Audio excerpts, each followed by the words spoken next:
Hello everyone, welcome to GK Trick India. I'm Tanisha Sridhar and today we are going to start with the topic that is excretory system. So what is excretion? Excretion is a process in which metabolic waste is eliminated from an organism. In vertebrate, it is primarily carried out by lungs, kidneys and skin.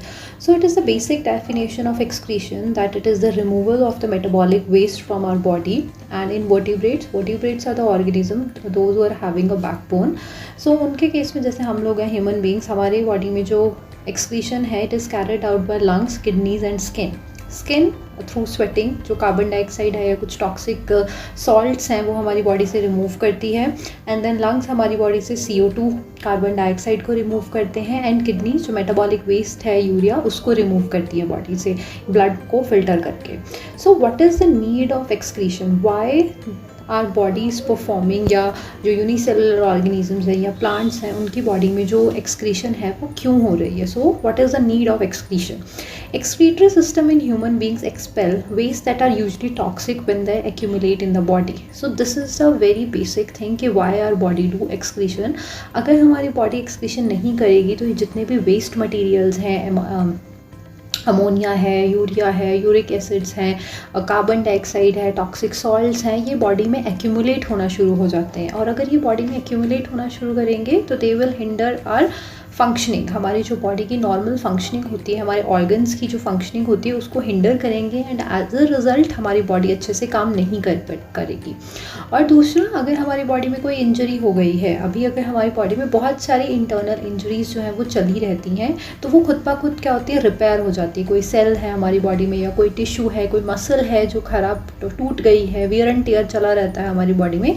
सो वो अगर हमारी body की proper functioning हो रही है तो वो खुद से ही हील हो जाता है. लेकिन अगर ऐसा नहीं हो रहा है, अगर हमारी बॉडी में एक्सक्रीशन नहीं हो रही है और वो वेस्ट जो है, वो टॉक्सिक वेस्ट जो है वो हमारी बॉडी में ही अगर एक्यूमुलेटेड रह रहा है, तो ये जो हमारी हीलिंग प्रोसेस होती है या फिर हम कह सकते हैं जो बॉडी की नॉर्मल लाइफ प्रोसेसेस होती हैं वो भी अच्छे से काम नहीं कर पाती हैं. और जो स्वेटिंग है, ठीक है, sweating is also important. Sweating की वजह से हमारी बॉडी में जो है वो बहुत हार्मफुल जो टॉक्सिक्स हैं, सॉल्ट्स हैं वो रिलीज़ हो रहे हैं. प्लस ये हमारी बॉडी का टेम्परेचर भी डाउन करता है. हमें जब गर्मी लग रही होती है उस टाइम पे ज़्यादा स्वेटिंग होती है तो ये बॉडी स्वेट करके उसका टेम्परेचर भी डाउन करती है. सिमिलरली इन ग्रीन प्लांट्स भी क्या करते हैं, वेस्ट एक्सक्रीट करते हैं. कैसे वेस्ट एक्सक्रीट करते हैं? Through respiration. Carbon dioxide release by human beings during exhalation is utilized by green plants for the process of photosynthesis.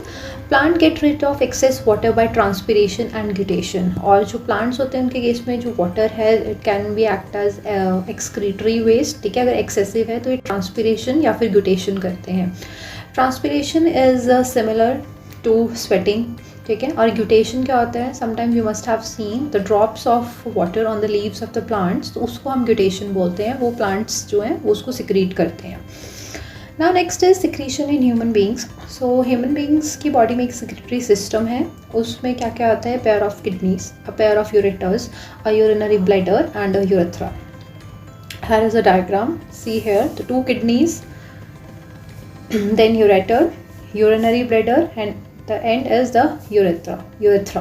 So this is the diagram, elaborated diagram of human excretory system. The kidneys, over the kidneys adrenal glands are present. Kidneys are divided into medulla and cortex part. Then renal pelvis is there, renal veins are also there, and renal artery and renal veins carry blood and take away blood from the kidneys. Then this is the TS of the kidney. After this the nephrons. कि kidney, we know that kidney हमारी body में क्या कर रही है, excretion का part कर रही है. बट ये हो कैसे रहा है, कैसे जो किडनी है वो एक्सक्रीशन कर रही है. और किडनीज कहाँ प्रेजेंट होती हैं, हमारे लोअर एब्डोमिनल में प्रेजेंट होती हैं एक साइड पे. ठीक है, तो ये हमारे ब्लड को फिल्टर कर रही हैं, हमारे ब्लड में से जितना भी वेस्ट है उसको रिमूव कर रही हैं. अब किडनीज में नेफ्रॉन प्रेजेंट रहता है. नेफ्रॉन एक्चुअली में ये सारा काम करता है. नेफ्रॉन होते हैं, they are the structural and functional unit of kidney. Why they are known as structural and functional unit? Because जो किडनी है उसका सारा स्ट्रक्चर नेफ्रॉन्स से बना होता है. And functional because they perform all the functions of the kidney. The structure that actually produces urine is the process of removing waste and excess substances from the blood. तो ये जो nephron है या excretory system है जो nephron से work कर रहा है, बेसिकली ये हमारी बॉडी में फॉर्मेशन ऑफ यूरिन कर रहा है, जो यूरिन के थ्रू हमारी बॉडी से जितने भी वेस्ट होता है उसको रिमूव करता है. The most primitive nephrons are found in kidneys of primitive fish, amphibians, larvae and embryos of more advanced vertebrates. तो सबसे primitive type of nephrons जो हैं वो lower organism में present होंगे. अब धीरे धीरे जैसे जैसे organisms advance हुए हैं, जैसे human beings advanced हैं, तो हमारी body में जो nephrons होंगे वो सबसे ज़्यादा advanced present हैं, यानी कि वो सबसे अच्छा काम कर रहे हैं, सबसे ज़्यादा waste material को body से remove कर रहे हैं. ठीक है. और दूसरा रीज़न primitive, क्योंकि जो lower organism है उनकी बॉडी ज़्यादा कॉम्प्लेक्स भी नहीं है, जैसे प्रिमिटिव फिश है जो या एम्फीबियन लार्वे हैं, इनकी बॉडी ज़्यादा प्रिमिटिव है और ना ही ज़्यादा कॉम्प्लेक्स है, तो इनकी बॉडी में थोड़े लेस एडवांस नेफ्रॉन से भी काम चल रहा है, लेकिन ह्यूमन बींग्स के में ऐसा नहीं होगा. So next is urine formation, the main thing. ठीक है. So it includes 3 steps, that is glomerular filtration, tubular reabsorption and tubular secretion. First of all, let's understand the meaning of these 3 points, that is glomerular filtration, tubular reabsorption and tubular secretion. Please watch this video till the end, and if you like, do like, share and subscribe with your friends. So for this, understand the concept from this diagram. This is the diagram of a nephron. The first part, this is a cup-shaped structure, is glomerulus. Around this is Bowman's capsule. This glomerulus is actually the network of arterioles.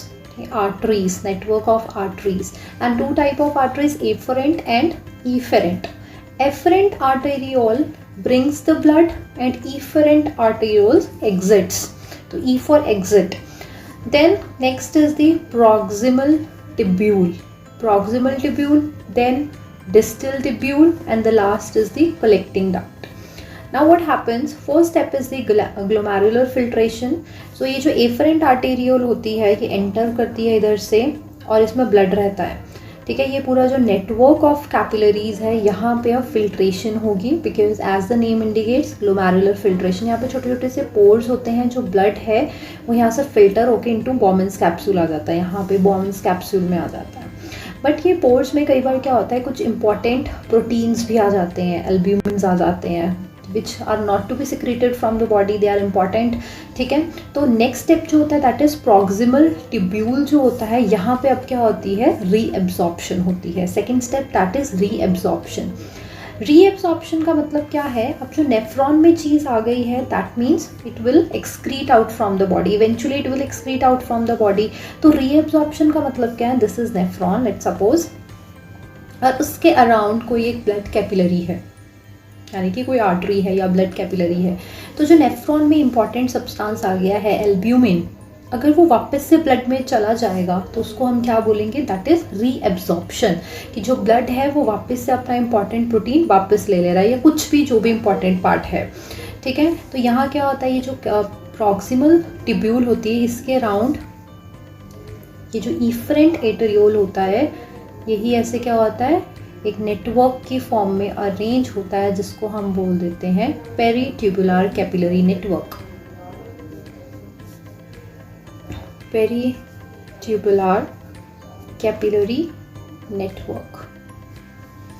ठीक है. ये पूरे nephron को cover करके रखा रहता है, ताकि अगर रीएब्जॉर्प्शन होनी है तो यहाँ पे रीएब्जॉर्प्शन हो जाएगी. कुछ अमाइनो एसिड्स हैं, ठीक है, कुछ प्रोटीन्स हैं जो इस पोर से ड्यूरिंग द ग्लोमेरुलर फिल्ट्रेशन जो पोर से बॉमन्स कैप्सूल में आ गए थे, बट हमें उनको बॉडी से एक्सक्रीट आउट नहीं करना है, दे आर इंपॉर्टेंट, तो उनकी रीएब्जॉर्प्शन हो जाती है. रीएब्जॉर्प्शन कहाँ से हो जाती है, proximal tubule of the nephron to the peritubular capillary network of the blood, वहाँ पे उनकी रीएब्जॉर्प्शन हो जाती है. देन ये यहाँ से जो भी मटेरियल है वो कहाँ जा रहा है, आगे आगे आगे यूँ ट्रैवल कर रहा है. ठीक है. देन यहाँ पे आ जाता है लूप ऑफ हेनल. यहाँ पे लूप ऑफ हेनल आता है. लूप ऑफ हेनल का मतलब क्या है कि ये जो ऊपर से पेरीट्यूबुलर कैपिलरी नेटवर्क आ रहा था वो यहाँ पे एक हेनल्स का लूप बना लेती है.